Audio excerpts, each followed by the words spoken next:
Hi, welcome to the EagleSix Airsoft video. We're going to be testing this Cqbr Cqbr Ngrs.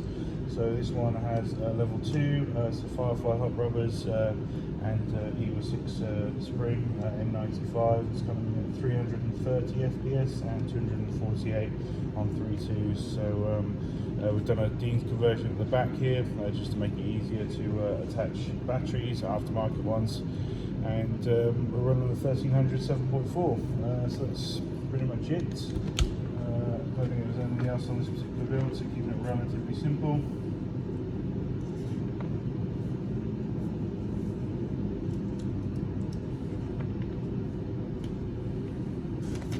Righty, so put some rounds down it.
There you go, great build. Obviously, you know, just a good example that you can keep it relatively simple with Dean's conversion at the back here, power spring, and you know, hop rubbers. You know, super simple stuff that you only sort of do on other guns, and still have a build that's nice and works fine and enjoyable. You know that the gun's a solid product out the box, just a little low on FPS, and obviously this just brings it up. Yeah, to sort of things, and then obviously, yeah, later on, if you want to go further, there are obviously future upgrades that do add other improvements. So we hope you enjoy the build. Any problems, let us know. Otherwise, have fun.